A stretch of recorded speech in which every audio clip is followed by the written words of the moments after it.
time. I have about 7:04, and I think other people can join in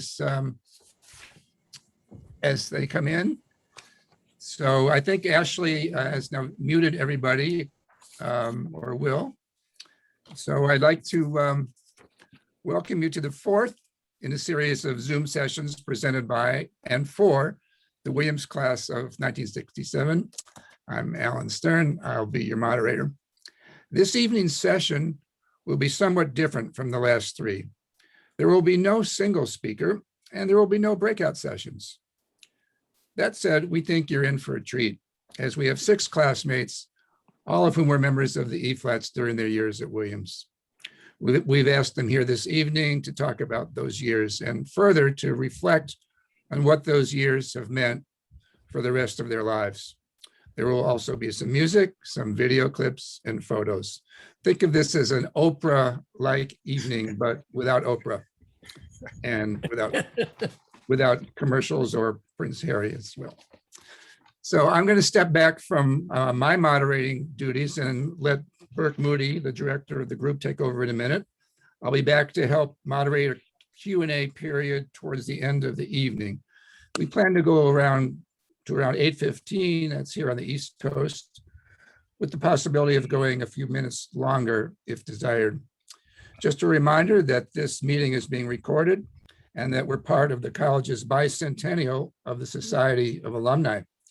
There's, as you probably know, there's a series of events going on all year to commemorate the Society of Alumni that was founded 200 years ago this year.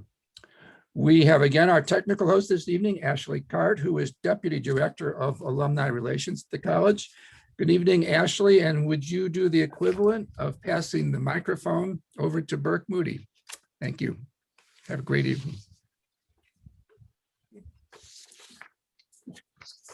Thank you, Alan, and thank you, Ashley, and welcome everybody to the final in the first series of these lectures. We're going to introduce ourselves with a brief bio to start out with, so you can remember who we were and what we came from, and we can try to remember what we've done since we left the Purple Valley. So I'm going to start, and then we'll pass it along to each of the Ephlats in turn. After graduation, I taught music in St. Louis for about 5 years and then moved back east to Philadelphia. I freelanced in the film industry for about 5 years, and my wife Annie and I founded Seventh Art in 1977. We edited and produced TV commercials and corporate films for about 27 years. After that, I taught introductory editing at Drexel University for a couple of years, and then was appointed executive director of the Association of Independent Creative Editors, a national association of editorial and post-production companies in the US and Canada. And then I retired at the end of 2014. That's my story. Let me kick it over, say, to Carroll. I was the last of you to get out of the class of 1967. I graduated in December. So I'm officially 67 and a half, and there apparently is no yearbook picture. My wife and I went into the Peace Corps for 3 years. We really sort of fell in love with Brazil. And I was fascinated with what I sensed down there, which is that, you know, a third of the people that were in the Peace Corps with me could have been with me at Williams. And I just couldn't figure out why they were poor.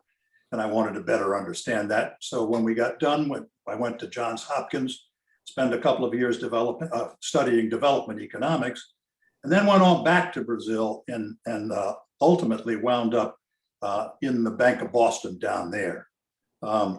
I was there for a couple of years, then we came back to the States. I had only really intended to spend a couple of years doing this, but with my sort of pinpoint planning capability, I stayed for 25 years.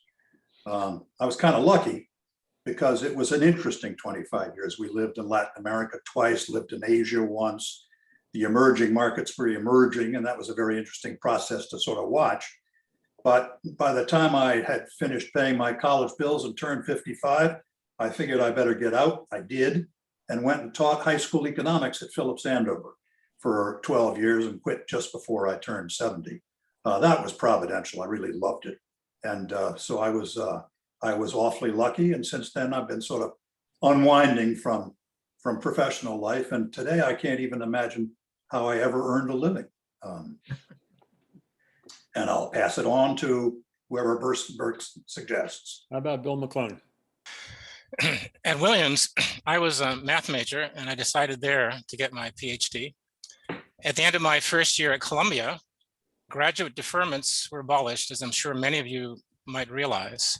So then I taught mathematics at a New York City private secondary school, for which my draft board decided to defer me until age 26. At that point, I went to the University of Oregon and finished my PhD. Much later in life, I got a computer science master's degree at Stanford, and then taught both math and CS at 3 different colleges with a 5-year hiatus working at Hewlett-Packard in Silicon Valley. Musically speaking, when I realized that choirs after Williams were 50% female, I joined every one that I could find. One such choir, the San Francisco Symphony Chorus, produced the love of my life, Hannah Jo. I haven't sung since then, and am now the organist at the Catholic Church, where Hannah Jo was the music director. And I'll pass it on. Howie.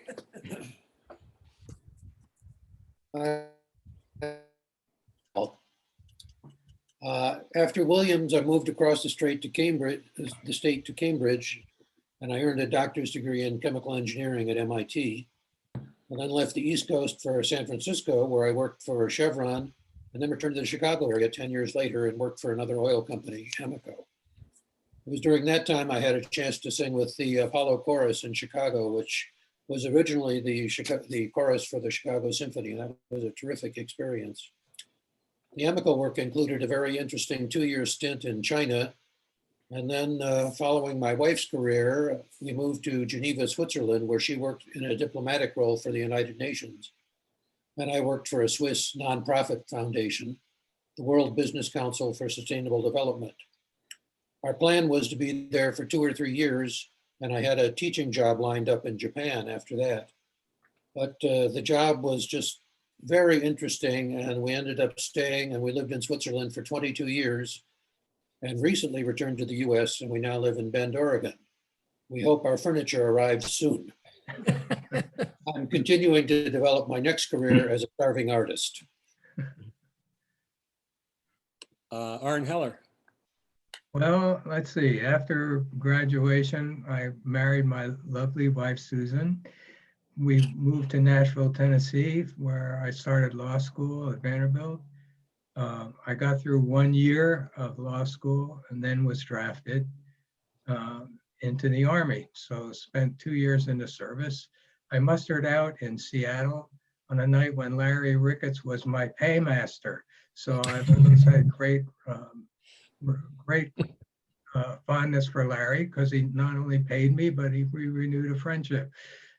After that, after I went back to law school, graduated from law school, moved to Washington, where I clerked for a federal district judge who had just been assigned the Watergate civil suit.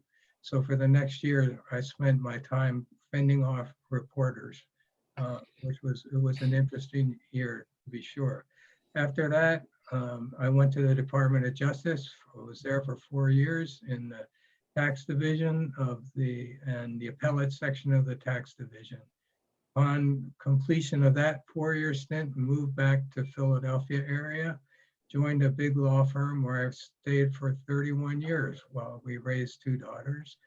And about 10 years ago, I moved to a small firm in the suburbs, and that's where I am now, still working, still doing real estate, commercial real estate with an emphasis on affordable housing. That's me. Nice. Gordie Allen. First, my family, they blessed me with the rock solid foundation that's allowed me to do many bizarre things in my career and life. I've been married for 53 years to my soulmate, Mary. Ours being a classic Williams tale of falling head over heels in love with a blind date from Skidmore. And the Ephlats, in truth, helped me seal the deal. We raised 2 great kids and have lived in the same house in Antrim, New Hampshire for 46 years. In my senior year at Williams, I made this decision to focus my life's work on enacting those reforms needed to give all our citizens a fair shot at the American dream. And believe it or not, I did it for all these years. This led me down many unexpected paths. And after 5 years of graduate studies in public policy and economics and 2 years in Vista, we moved to the small town in New Hampshire, and the whirlwind began. For 31 years, I was the executive director of community service nonprofits and a state agency, all working to give in their own way citizens more of a fair shot. Also was involved in many startups, including forming a health and property insurance companies for nonprofits, a statewide association of nonprofits, and even a nonprofit radio station, anti-Rush Limbaugh. Also was elected to a number of public offices, including the New Hampshire legislature, my school board, and so forth. It's been a great ride and is continuing. And over the last 45 years, we have succeeded in enacting many of these changes that made the American dream more accessible to people in New Hampshire. And best of all, my colleagues in this work have been a real joy and to know and to work with. So it's been a good ride. Wonderful. Thank you. I'm just going to say a few very quick words. I think all of us, all 6 of us here from the class of 67, and I think we'd like to acknowledge the class of 68 members of the Ephlats, who we sang with for a couple of years: Tom Beach, Bob Chambers, Henry Drinker, Dave Strong, and Kirk Tyler, and particularly to remember Bob Trent, our 7th member of 67, and Steve Bradley and Mark J. Cox. Those 3 are unfortunately no longer with us, but very much in our thoughts. We'd like to thank the organizing committee for arranging this series, for including the Ephlats, and particularly Alan and Ashley Cart from the Alumni Office for their generous help in putting this together. We often open programs with Bill McClung's arrangement of A Lovely Way to Spend an Evening. And if we could cue that up, Ashley, we'd like to play you an abbreviated version of that.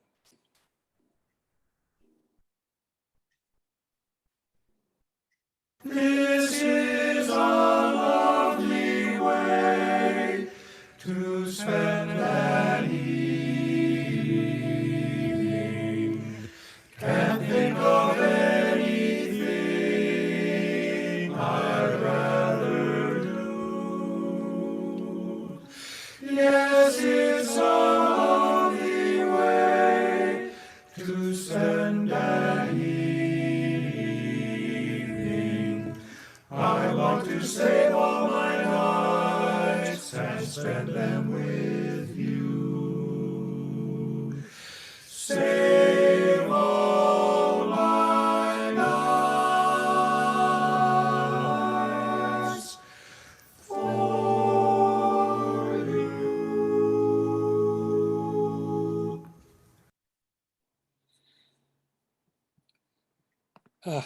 The sounds.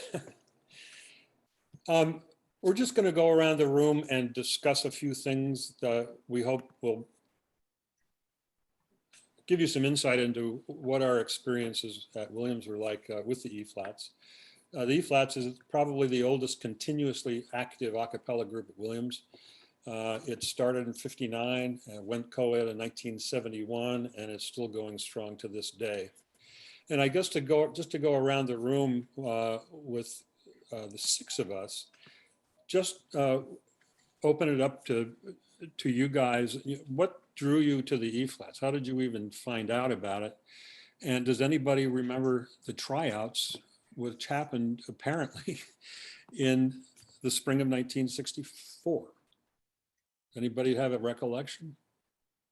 None of us recalls how we ended up there, I don't think. I know that I had joined the Glee Club and was really looking for something that was less structured, less formal, more fun. So how I heard about the Ephlats, I had no idea. And we were trying to recall that the other day, which is difficult. But I do remember the song that I auditioned for, and I had sung it in high school, in a high school musical. I sang Gary, Indiana from The Music Man. So that was my experience in joining the Ephlats. never certainly regretted that. Yeah. Anybody else? Mac, do you? I I don't remember either exactly how I get in, but when I was in high school, like many people, I suppose, I sang in a group of 16 men, 16 high school males. And we toured New England giving concerts, and it was a wonderful, wonderful experience. And I simply wanted to see if that was available at Williams. And of course, it was in the form of the Ephlats. I did end up in the Glee Club for 2 years before our trips in the Glee Club conflicted with trips that the Ephlats made. So I was in 2 groups for about 2 years, but I can't remember the details of trying out. Right. Nor can I don't remember trying out. I remember some of the upperclassmen who were trying us out, but I have no recollection at all of trying out at all. Gordie, Howie, do you have any? Carol? Yeah, I remember I was in Sage dorm, and our dorm advisor, junior advisor, whatever the position was, I think it was Neil Peterson. And one time I saw he had a vinyl album of the Ephlats sitting on his desk. And I asked what that was. And he said, oh, it's a local singing group. And so I borrowed the album. And I thought, this is really good stuff. And I somehow heard that they were having auditions because a lot of people were graduating. They were looking for a new director. And I thought, well, I'm really interested in this group. I am not totally unqualified to be director, but that was the only audition I knew about. So I went in and I auditioned, and I played some arrangement of some song, no singing, just a piano arrangement. And they said, thank you very much. And eventually I ended up in the group. Beyond that, I don't remember. Yeah. I think somebody mentioned, one of you guys mentioned that it was kind of an interesting year. There were 7 seniors graduating from the group. So the group had to replace 7 people. And right, is that you, Bill, or who mentioned that? Gordie? Can't remember. And the director graduated as well. So there was no, it was a huge rebuilding year when we walked into the Ephlats in basically this fall of '64. Yeah, I was in a play, Brigadoon, with 2 of those guys, Roseanne, who was your predecessor, and John Romans. And they said, well, why don't you try out for the Ephlats? And I said, well, who are they? And as it turned out, I joined much later than the rest of us from our class. Right. You must have needed a tenor or something happened. Anywhere there I was, and I can't remember a thing about it. It seems to be Except they sent me there. Yeah. There's a common theme. Mine was real easy because I just, Mac told me to try out. So we were, You did. and he doesn't remember, but he saw my musical talent in playing the faucets in the bathroom on top of Williams A. They had different notes for different flows of the faucets. And I do remember, I don't know if Jeff Bowen's still on, but he's one of the songs I sang in my tryout was a song that he wrote. So I owe it all to Jeff and Mac. Yeah, so the 7 of us, which included Bob Trent, joined the group, and we started actually rehearsing the last couple of weeks of our freshman year, started working on songs, and then we came back a week early in the fall to do serious rehearsal work and get ready for the fall. And then during the school year, I think it's fair to say we probably rehearsed 2 or 3 nights a week. Down in the basement of Baxter Hall, there was a tiny little room with a brown funky carpet and an equally funky upright piano.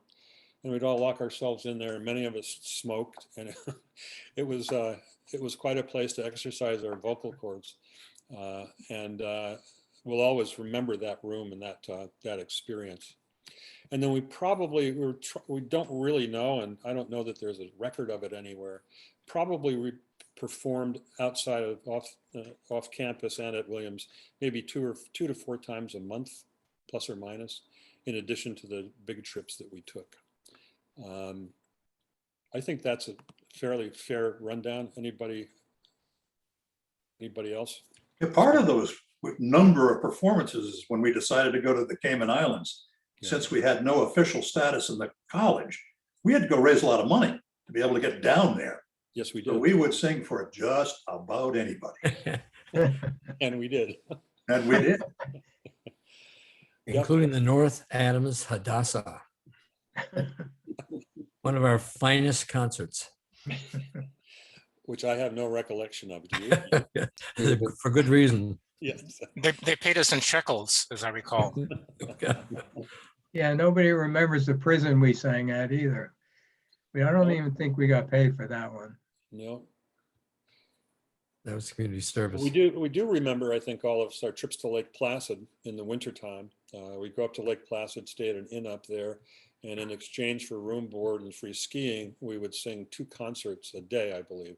One après ski and then one in the evening in the bar. That was a continuous gig for us. And the other was our big tour down to Grand Cayman Island. We flew probably from New York to Miami and then Miami to the island. And once again, the deal, whoever cooked up the deal, was we went to Grand Cayman. They gave us room and board for a week maybe. And then it was the hotel association. So they shuttled us around to each hotel in the group, in the association. And we would sing at those places at least once and sometimes twice a day for the duration. But it was a nice way to see the island and to be on the island. And the singing, I don't think I remember one concert. How about the church that we sang in? I remember the church, but I don't remember the concert. Yeah, we sang there. We stuck to spirituals pretty much. Yeah, no, it was one of our better shows, I think. Was it? Yeah. I think we sang the few spirituals that we knew in that church. Yeah, that's probably right. My Lord, What a Morning. Right. I think That was Ride the Chariot. Ride the Chariot. Yeah, Yeah, we had a few. we There did. was one other I can't remember. I don't remember. I do, just in terms of the rehearsals, they were great fun. They were a great break from, studying and such. And we did do a little fooling around, but we did get stuff done. Yeah, we did. It was fun and valuable. And we, when we were singing, we worked hard, and when we were not singing, we were goofing around and having a good time too. Agreed. The story from Grand Cayman, Carroll, talk about a little bit about Bob Chambers, who was in '68, was also a pilot, and he came down to Grand Cayman with us, and we all got on the plane to go back. Oh my God, Bob was just very, very straightforward and extremely objective in almost everything that he did and said. And he started in on a lecture about certain temperature and humidity conditions on which it is impossible for a wing to acquire lift, and therefore the airplane cannot take off. And then he said, furthermore, the conditions outside are almost precisely the same as those in Baghdad. And this thing is going to have a lot of trouble getting off. And we went racing down to the end of the runway, screeched to a halt, came back, stuck our ass end out the other end, jumped up and down on the wheels, and then did it again. And I still don't think we ever took off. It just sort of raised a little bit. And Bob was just saying, look, this is the way it is. Yeah. He was cool as a cucumber, but He really was. It seemed as though it took forever. It was a very narrow island. It wasn't a long runway. And it seems as though it took forever to even begin to Get any altitude at all, until we were probably a mile or two over the bay. And then it began to gain some lift. As Tom Beach said, I think it was Tom Beach, said everybody was asked to please grab your armrests and lift. Let's see if we can get this puppy off the ground. That was fun. It was a very fun trip. And I think they made us move in the plane, didn't they? Yeah, to rebalance the load. I think we had people move up forward or something. Yeah, up towards the center of the plane, in the aisles, and sitting on. I mean, could never do that today, of course. I was waiting for them to tell us to throw out suitcases out the door or something, because it was pretty dicey. It was, but we made it back, and that's a good thing. The other big, I mean, probably the biggest event that I remember, and you guys may have remembered too, was the day we sang on the Mike Douglas show, which was national broadcast. It was March 20th in 1967, the year we graduated. Dom DeLuise was the co-host for that whole week, and it said in the blurb about that week that guest singer was Abby Lane. These are all big stars from that time. Dr. Joyce Brothers, Ruth Buzzy, the Ephlats a cappella group, and flower arranging expert Blanche Phelps. I have no idea who she is, but apparently she was something. And the biggest surprise to me when I went back and looked through the tape is the executive producer of the Mike Douglas show in 1967 was Roger Ailes. And that was a surprise when I looked at the clip. Humor was a, I'm losing something here? No. Oh, yeah, so the Mike Douglas show. And Ashley, if we could set up 102, play you a short song and a name and locations. You ain't been blue, no, no, no. You ain't been blue till you've had that mood indigo.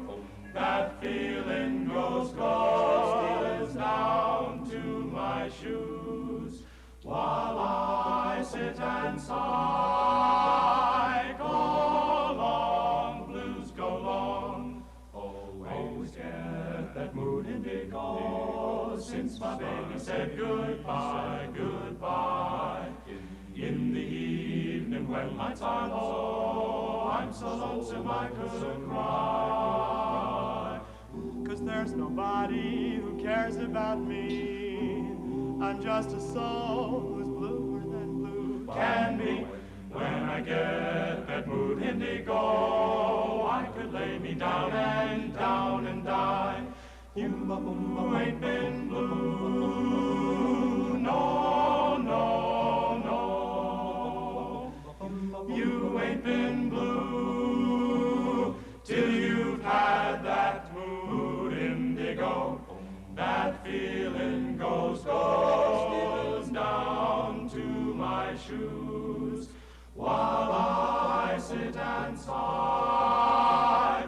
Go long, blues, go long. Name and where you're. Yeah, you can let it keep going, Ashley.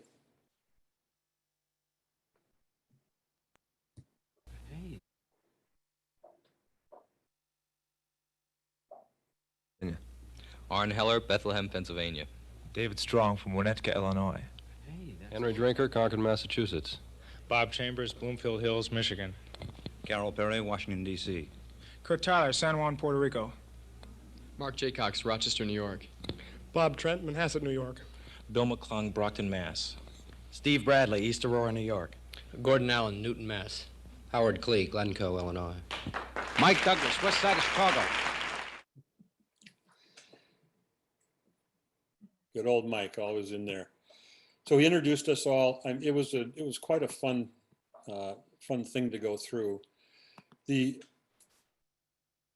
All of us agreed too that the Ephlats wasn't just about making music, but in our performances, it was about humor and entertainment as well. We always had at least 2 or 3 people who would do introductions before to introduce a song. Right, you'd sing a song, you break, you'd come back out, sing another song, and then somebody would step forward and do a clever introduction. Bill or Gordie, you may want to speak to that a little bit. Yeah, in the 60s, certainly the Flats knew, but it was generally accepted that the Yale Whiffenpoofs were universally the best, most musical a cappella group in New England. But it was also universally accepted that the Williams Ephlats were the most entertaining. Our group inherited the tradition of giving introductions for some of our numbers, and those were done, introductions were done largely by me and by Bob Trent. Mine were carefully mathematically crafted that relied on bad puns. But in contrast, Bob's intros were always seemingly improvised and stream of consciousness. In a quite extraordinary way. And Ashley, true. cue up the next one, the 103. There's two pieces to this one as well.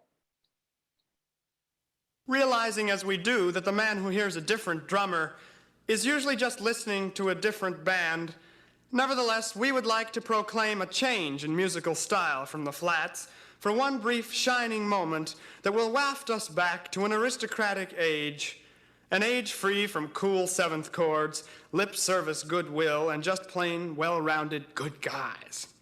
This was the age of Joe Green. You know him, Joe Green. Briefly and freely translated into English as Giuseppe Verdi, rake about town, cast often into the streets by his buxom, powerful wife, a jaded opera singer herself, and advised by her, nay, commanded to make money just for the sake of that aristocratic virtue, leisure.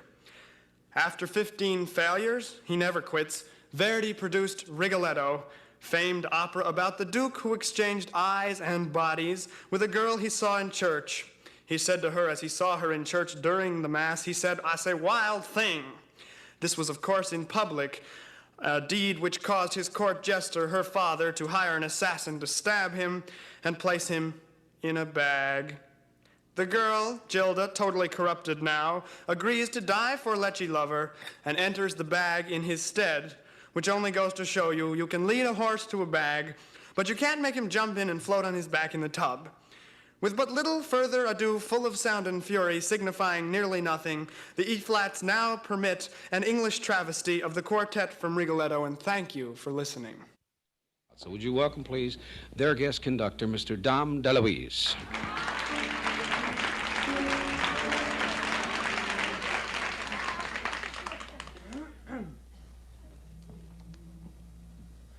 We are going to sing of Rigolette, Rigolette, that most beautiful and grand quartet, grand quartet, as the words to that don't mean a thing. Not a thing. We will improvise some words that we all can sing. Sing the best you know, grandiosio, Rigolettio, you will know.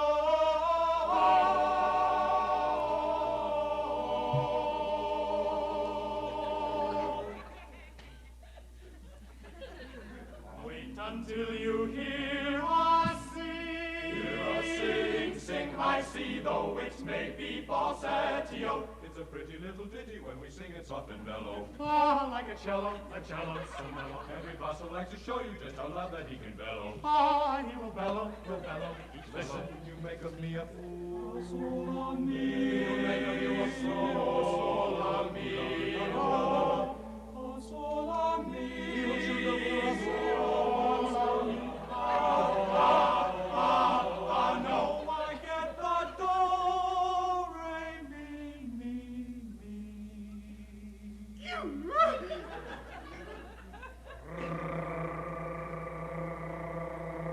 Rigoletto, let us go. With the macaroni and bologna, I can hear the red. I always used to flow. In the land sunny, it will be I run to Rigoletto. Make Antonio. As sweet as roses grow. Take me where the great red bananas grow. Let's go. Let's go. Let's go. Let's go. Where sweet bananas so sweet they grow.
So that's the inimitable Bob Trent, the fertile and wacky mind, and the stories that just roll out of him are wonderful.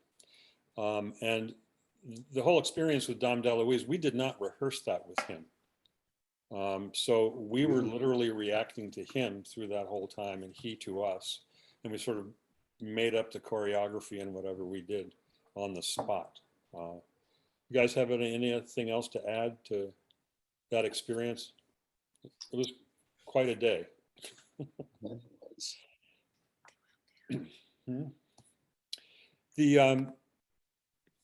So that was, I mean, that was an important event for us to be on national television at the end of the year.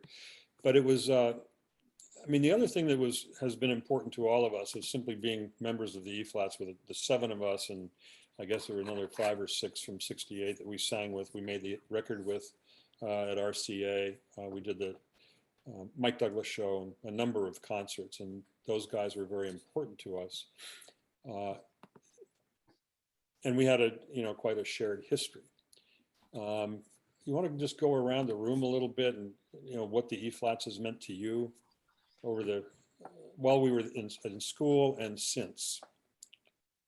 Anybody want to dive in? It's like how you remember the rehearsals. Me too. Well, I'll dive in. I like it because of the music. It gives me a chance to sing. I don't have any formal vocalizing that's going on. I haven't really since school. So I miss that experience. And I look forward to the E-flat reunions that we have. I had done a lot of singing in high school. Really, a lot of my life was involved in music in high school. So that was a continuation. And I'd really miss not being able to have some music in my life. And I think it's a really important part of it.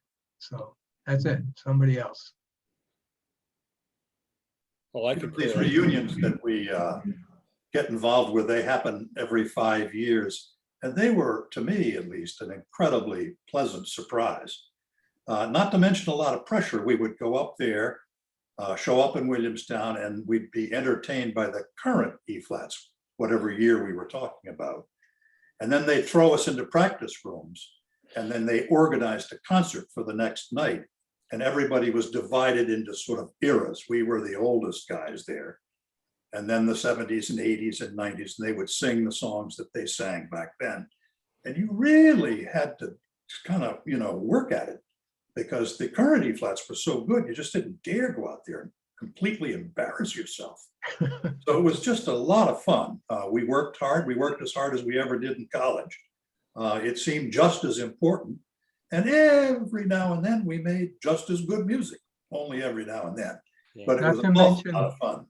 Not to mention that it was always fun going back to the log and singing with everybody that went down there. Yeah, that was joining in the group songs. That was a lot of fun. Always great fun. A ton of fun. I mean, to go back to Carol's point, we would show up on Friday, and then we would rehearse all day Saturday. Mm-hmm. Sing, break for lunch, sing, and then get together and do a concert. And then after that, we'd go to the log, and the next morning, everybody would wake up and couldn't talk. Our voices were just totally trashed. But it was and continues to be a wonderful experience. The first one was in 1997, which was the 40th reunion for the E-flats, and we're looking at 2022 as the 65th. And they are really, really fun. One of the things about the reunions is that we've gotten to know the other E-flats groups from the 80s, from the 90s, from the aughts, all the way up to today, and their styles of music. And I think it's interesting to listen to a few samples from the early 60s to today, traditional male groups to mixed vocal band styles of today. And so we've just got a little 2-minute clip of 4 of those songs from the eras, which may give you a flavor of what we're talking about. So Ashley, if we could play that. We are watching and waiting for ransom or outpost. Welcome to strangers, a carbine for spies. Roaming the the mountains, we outlaws defiant, brave and gallant bandoleros, we'll conquer. Ooh, someday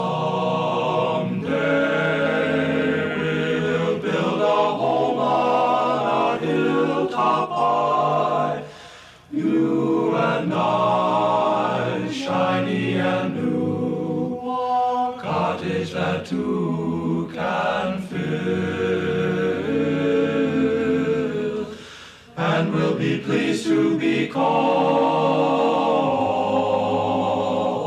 the folks who live on the hill.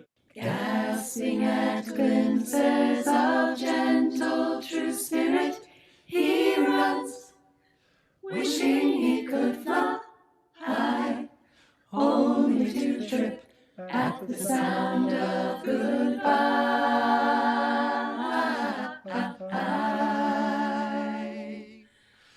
Wordlessly watching, he waits by the window and wonders at the empty place inside.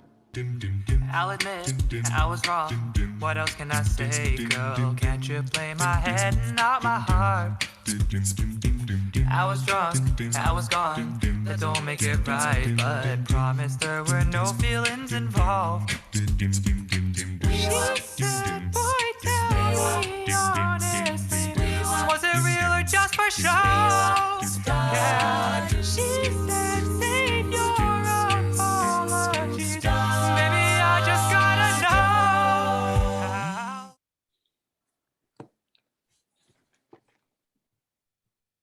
So that's the range, all E flats from back in the early 60s to today.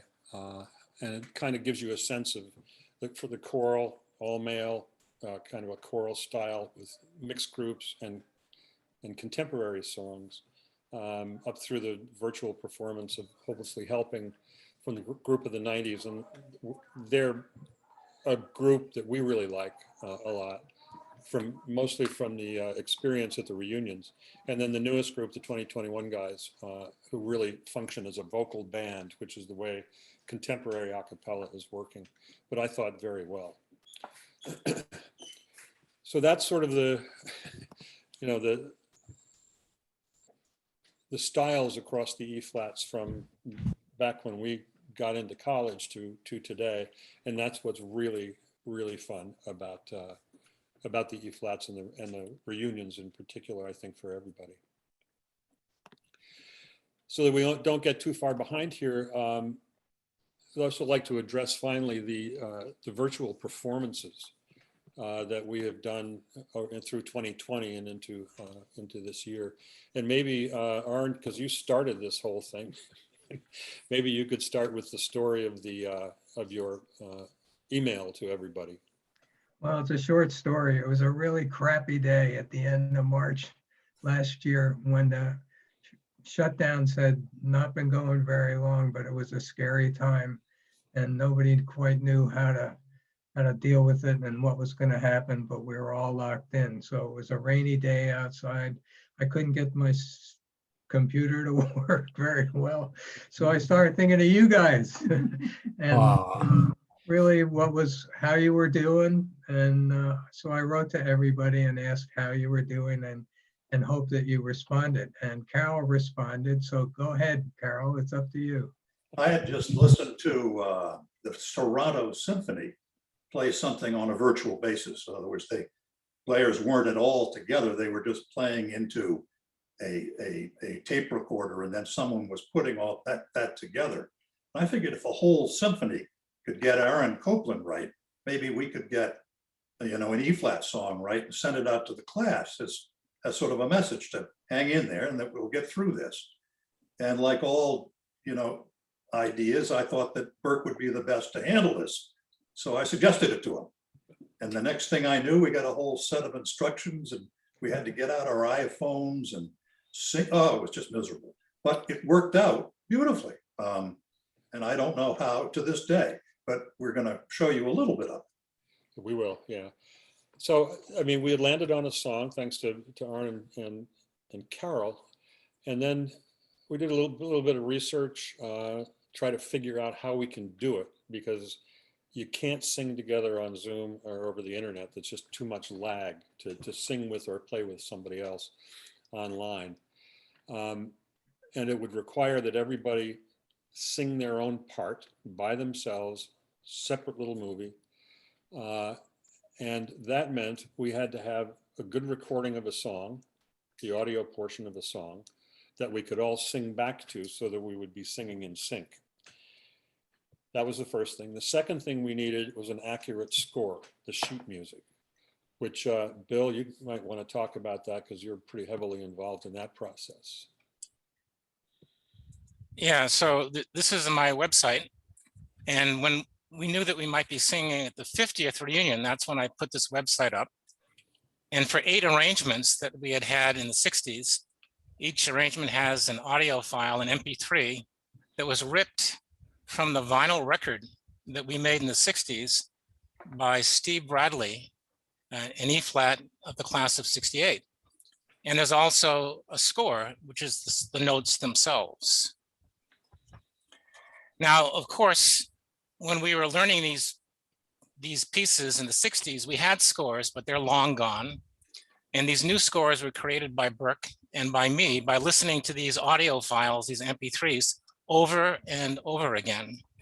And if you've ever done such a transcription, you know that the top and bottom lines, the first tenor and the bass, are pretty easy to hear. But the inner 2 voices, the second tenor and the baritone, are much, much harder. And that's especially true when they cross, when the tenor 2 sings below the baritone line. In that case, it's easy to misidentify these tenor 2 notes as baritone notes. I'm sure that there are errors like this in all the transcriptions that I made, and my fellow E-flats have justifiably complained about this. Never. So between Bill and I arguing back and forth about which one was the right one, which part was going to carry that A flat, we finally resolved, okay, we'll go with this one. And that gave us the song we were going to do, which was 'Neath the Shadows, because we thought that would be an appropriate song to deliver to the class. And we had that MP3, we had the score, Bill posted those on his website. And then the instructions went out to the 6 of us, download the MP3, download the score, and practice singing your part to the score. And you can imagine sitting in your living room or someplace singing your part, which sounds usually pretty weird without the rest of the group around it, and trying to do a good job of it so that it can be integrated into a piece with 6 separate voices. That was the charge. So, I mean, the idea was you have a playback machine in your house, you have a record machine. So you play back the MP3 with a headset on, you listen, and you sing your part. You can do it over and over again. You can do it once. I think in this first one, it was probably once or twice that went on. Then they sent me each of these guys sent me the MP3, the .mov file, the movie file from iPad or Mac, whatever it was. It was like a video file. And I took those brought each of those in to an editing system called Adobe Premiere. I lined up the 6 voices, meaning so that everybody starts and they're reasonably in time with each other. And so that we had picture and audio in sync, because that was important. Then exported the 6 audio tracks and the guide track into a program called Melodyne, which is this magic piece of software. And it allows you it would lay out the 6 parts, Carol, Mac, all the way down. Put the high voices on top, the low voices on the bottom of the display. And then I went through, lined them up so that they were as close to in sync as possible, especially at the beginning. Then I went through each voice and corrected pitch, corrected the duration, because many of us don't have the breath control any longer to hold notes out for a long time. This thing allows you to take a note that is sung and literally stretch it out so that the duration is accurate. And then the occasional level adjustments for volume. And I think probably for this song, I must have run through the whole song with all the parts probably 50 or 60 times, because each time you go through the whole group, you know, your ear catches something that isn't quite right. So you go back and make a little adjustment there. That may fix something else over here. But eventually it kind of melds together into a really good representation of what it would sound like if we had practiced and rehearsed for 2 weeks and we had our full vocal chops. That was the idea. When everything was lined up and squared away in Melodyne, I then exported that as a mix down, which means it takes all 6 tracks, mixes it into a stereo pair so that it's as accurately as possible to what I was listening to when I did all the tuning up in Melodyne. So that comes out as a WAV file.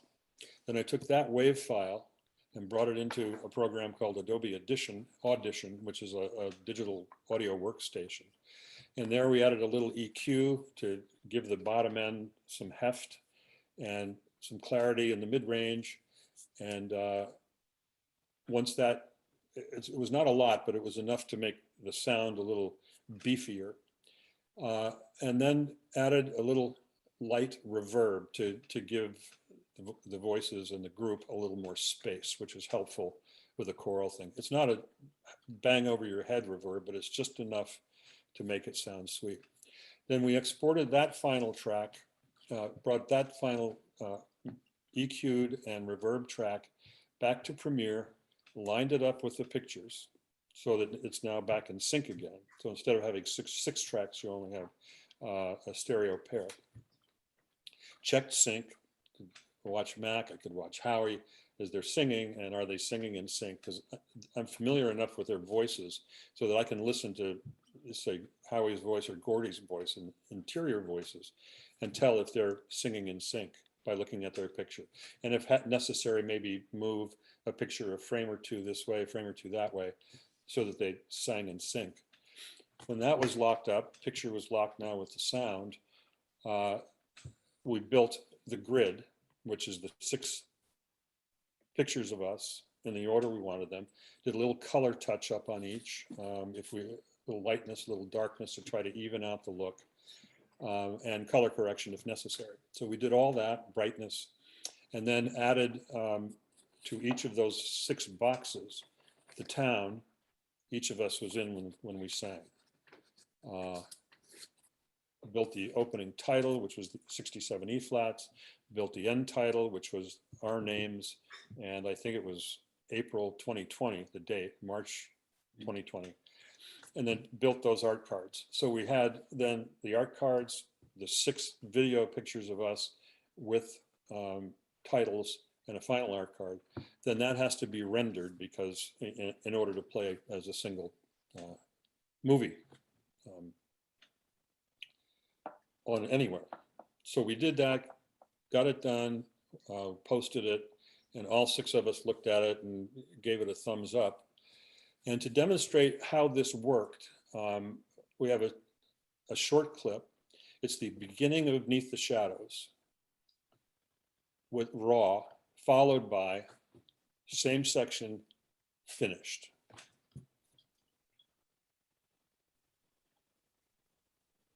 No need to sing the praises of any dusty town, where grand old gray hawk raises her stately wooded crown. No need to sing the praises of any dusty town, where grand old gray hawk raises her stately wooded crown. And as Carol is fond of saying, that's about 2 weeks worth of rehearsal. between the two. So that was our launch into virtual performances, which I think all of us really enjoyed a ton and look forward to, and hopefully we'll continue to do more. So at this point, I'm going to turn it back to Alan. Thank you all for listening and being here and taking an interest in what we all love.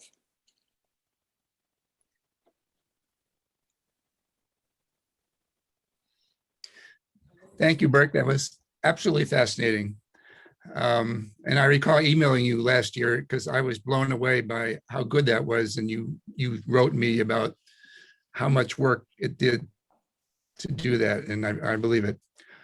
We'd like to open up, take a couple minutes to have just questions, Q&A.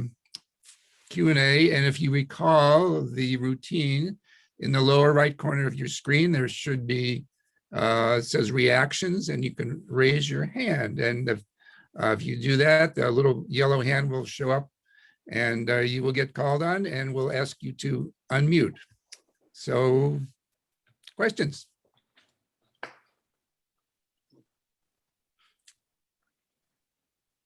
Go Effinger, unmute yourself.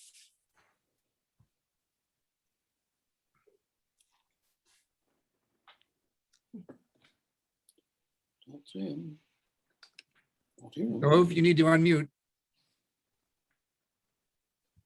Can't hear you. Ashley, can you unmute him? Okay. There we go. I'm sorry. And this isn't a question, it's just a comment. Well, I mean, you guys are great. So that's one comment. And we've enjoyed you very much then, and we still do. I just wanted to say, swing back to Bob Trent for just a moment. Bob was a very good friend of mine the whole time we were at Williams, 4 years. He was an extremely vibrant, extremely talented, and very troubled person. And I did not get the whole homosexual thing at that point. I was just completely naive. But I know how much pain that caused him. And I know it didn't end well. And I'm always sad about it. I think about Bob a lot. I loved him. He was a terrific guy. That's all I have to say. Well said. Other questions?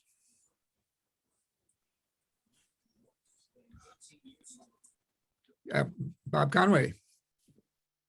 You need to unmute, Bob. Okay. I was going to talk about the first virtual singing of Neath the Shadows, but I first have to respond to Gove's comment, because Bob Trent and I were both English majors.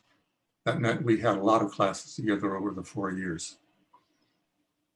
And I too was completely naive about his sexuality, although he, in the most indirect way, tried to tell me once in our junior year in the snack bar at Baxter. But I didn't get it. Yeah. And I didn't respond in the way that he needed me to at the time, which I regret profoundly.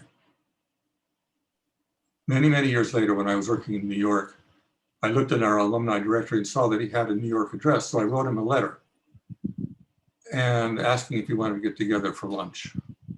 This is probably in 85, 86. And he wrote me back a 10 or 12 page letter in this almost illegible scrawl, which, if you knew him, was typical of the way he wrote and the way he spoke. And he spilled out his entire post-Williams life to me. And then said that he couldn't meet me for lunch because he wasn't presentable. I didn't know what he meant. It wasn't until later that I found out that he had died of AIDS. So I'm very grateful to you Ephlats for bringing Bob back and getting to hear his introduction to Rigoletto was very moving for me. He was just that same way in seminar. He would just riff. And a lot of times he would miss, but then a lot of times he would hit. And he was a constant source of enjoyment and consternation and just about everything. And I miss him terribly. Anyway, then, Carol, thanks for thinking of the idea of doing this on a miserable day in March. Because when I received the file after Burke had refined it, it was a miserable day out here. And Neath the Shadows really helped me at that time in one of the low points of the pandemic. And so I'm very grateful to you for doing that. That's it. Thank you, Bob. And one of my roommates was Jim Lindheim, and Jim and Bob Trent were best buddies. And Bob, I think, spent more time in our quad, in our room, than maybe in his own. So I was really looking forward to tonight's tape. I knew what was going to be on it.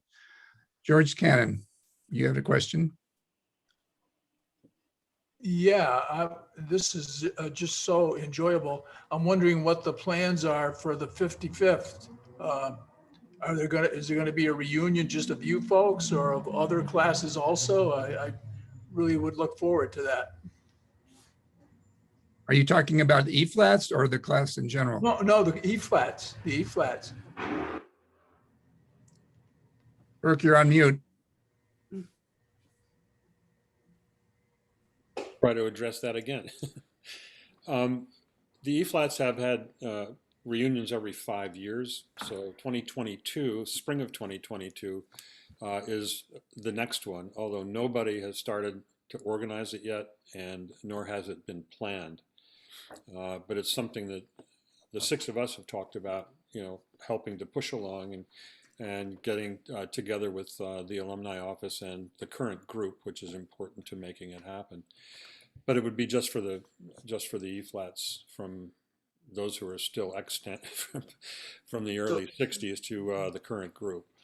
So there's no plan for anything at our reunion, at our class reunion? Not yet, but if we were invited, we'd probably sure try. I think that would certainly add a lot to the reunion time. I think that would be wonderful. Yeah, well, we enjoyed singing at last year's, the last one, which was in 90, whatever we are, 2017. Mm-hmm. No, yeah, right, 2017. Yeah. Yes. So we did the best we could, and it was a lot of fun. Who said the other day we probably rehearsed more that afternoon in Spencer House? So Burke, what do you think about for the next reunion, not sending us, but sending our avatars instead? That would be perfect. Okay. We're perfectly in tune, in rhythm, tons of breath support and smiles. Yep. Thank you, Burke. And of course, you guys sounded great at the dinner. We were all about 3 drinks down, so I don't think we noticed any imperfections at all. Ken Wilcox, question. You got to unmute yourself.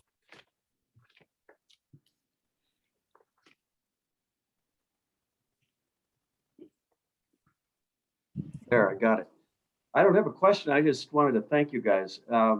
When your first rendition came out, I mean, it was just between Down Memory Lane and just awe-inspiring how perfect you were. I mean, it was so uplifting to see that or to hear it and see you all. You just did a great service for this class, and I just can't thank you enough. So thank you all. You've added so much to our lives throughout the years, and this last gift was really special. So thanks a lot. Thank you. Thanks. Burke, I have a question. What was the difference between the Glee Club and the Ephlats? I'm probably the wrong one to answer that question because I was never in the Glee Club. But my understanding is the Glee Club it was and is still an official Williams activity sanctioned by the college even when we were there. The Ephlats, when we were there, was an entirely independent group. The college had no control over us. It was formed independently and it existed that way. Bill McClung was in the Glee Club. Yep. And Gove Effinger was the president of the Glee Club. I guess I should readdress my question to go, and or Bill. No, not me. I So wasn't a traitor. Yeah, so I was, and I admit it. And what happened was I wanted to do both, actually. And then the Glee Club would travel during the spring break and hook up with all women's schools. So we had SATB. And then the Ephlats were going someplace else. And so I couldn't do both. Mainly Robert Barrow, the director of the Glee Club, said, you can't do both and you have to choose. And so that's what Go was referring to. So I think I was in there for about 2 years and then I had to drop out. Other questions, comments? The Glee Club was a much bigger group, as I recall. Oh, much. And clearly, I mean, I shouldn't say this, but people like Arnie who still has a wonderful voice, had a magnificent voice, and so there's a certain amount of competition and envy. I think Barrow would have liked to have had some of the people who chose the Ephlats in the Glee Club. I'm sure that was the case. So there was some friction, I think, between the official Glee Club and our unofficial singing group. Dave McCarron. Good to see everybody. The sun's out in Portland and the riots are under control, Ken. I just want to just enforce what Bob Conway said initially. I opened this within minutes after it arrived on my own iPhone early in the morning, and my poor wife, Kate, had listened to it about 10 times. And with the other sons and whatnot, I immediately sent it to all of them and my next door neighbor, David Wilmot, and a number of other people, Jock Kimberly. And I heard back from just about everybody how remarkable it was. And then Burke and I spoke. I didn't understand how he pulled this off, particularly living in Philadelphia, but he did. And this is good enough for a documentary. It really is. It's compelling, and the college should try to get behind that, because these are the ties that bind a college together. And I can't emphasize that enough, and I'll just leave it at that. Thank you, Dave. Yep. Other questions? Jeff Bowen, want to unmute yourself? Yeah, I think that did it. Just a quick comment that's a follow-up really to what I just heard, and that is I'm sort of surprised, if not mystified, that what this group is doing now and the quality of it is not something that is publicized and celebrated in our alumni magazines. I think this is the kind of thing that should be put forward as a real historical accomplishment of those of you who are involved and what the college has done. I would love to see more given to it, but I've never seen anything mentioned, under class notes. Yeah, perhaps, but it really is top quality. And I'm just amazed at how good it is and the technical expertise that was involved. And I remember being a part of this by listening to it and being involved with Gordie when I was in college. It has a long tradition. It's a wonderful one. I hope it continues. And I really do have to congratulate you guys for having done an outstanding job with it. I think it deserves a lot more credit from the college as a whole than I've seen given to it in our alumni pubs so far. Okay, Jeff, if we can read in the chat that our Deputy Director of Alumni Relations, who's also hosting it tonight, has just typed out that it was in EF Notes and the annual meeting last year. And we said, we love it here at the college. Ashley, we want to add to that? Yeah, it was very moving. I remember opening it as well and crying and immediately sending it to my mother-in-law, who is an E-flat from the 80s, and crying with her. So it was one of those things that we loved. I'm sorry if you haven't seen it. It was socialized enough or shared enough at the college, but it was heavily shared on all of our social media channels at the time. And we very quickly knew we wanted it in the virtual annual meeting, which we put it in. And it has been a piece that I have seen shared in lots of places that got shared out. So it's a hard medium to put in a magazine because what makes it magical is the video itself. And so that's why we relied mostly on sharing it through Eve Notes, the annual meeting, social media, through class listservs, so people could click and immediately see it. But we definitely felt a lot of love for it. It was deeply moving. And then we saw many versions that came after, but there was something about the timing of when it came, when people were just getting into figuring out how to do things in groups virtually like that from a distance. And it was really powerful for me personally, but also for those of us at the college. Okay, thank you, Ashley. I think we'll take one more question if we have one. Burke, were you scratching your head or raising your hand? Yes. Okay. Well, I think I'm going to respect your time. I'd like to thank tonight's presenters, Burke, Gordie, Carroll, Bill, Howie, and Arn for a wonderful evening. It's like the song says, so wonderful way to spend an evening. I'd also like to thank our previous presenters, Tom Phillips, John Cannon, and Rich Gehrman, who I thought I saw earlier, and also to Bob Conway, there's Rich, thank you, and to Bob Conway, whose talk in November of 2019 gave us the idea to do this Zoom series. We knew we had enough talent in our class to put on our own set of intellectually stimulating sessions, and this certainly held true. I'd like to thank our planning committee co-members, my two co-presidents, John Huffnagel and John Vipond, as well as Ken Wilcox, Harry Tether, and Larry Ricketts, and the Office of Alumni Relations for its professional support, as we just saw with Ashley Cart, its deputy director, and Kate Ryan, who hosted the first two sessions. And of course, all of you for joining us on these many sessions. Our Zoom sessions will pause over the summer, and we're going to, we'll pick up in the fall. And now we have a sad announcement, and I'd like to hand it over to John Vipond. John. Thank you, Alan. And first, let me just add my full and great appreciation for a really thrilling evening with all of you. It was most emotional. To my tin ear, you have your full chops still, everyone. I'm finishing right now. You're really great. But I have a sad finishing note for tonight. Thank you. Yesterday morning. Excuse me, John. Ashley, could we mute everybody, please, except John Vipond? Except John. Except John Vipond.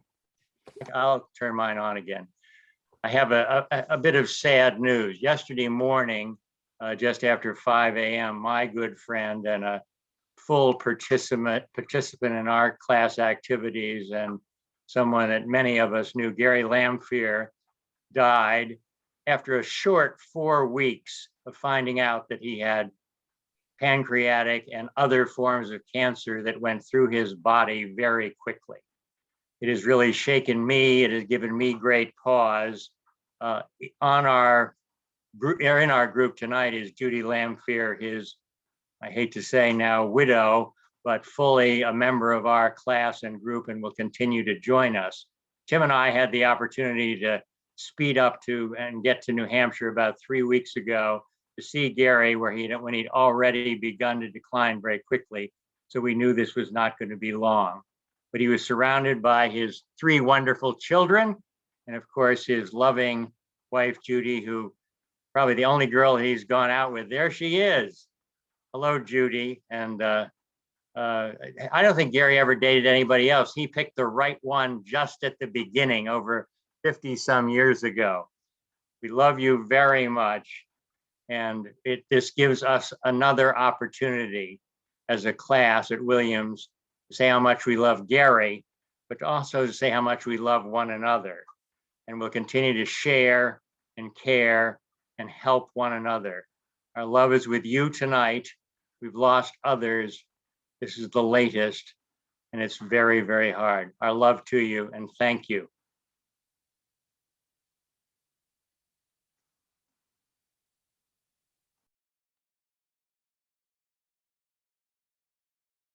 No need to sing the praises of any dusty town, where grand old Greylock grazes her stately wooded crown.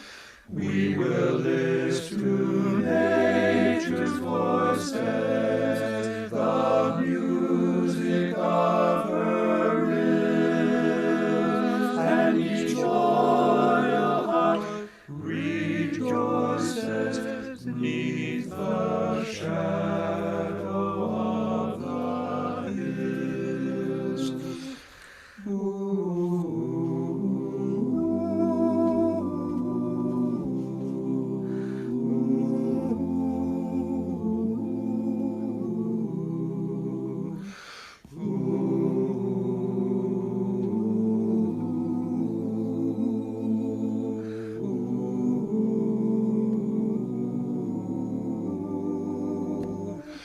We will live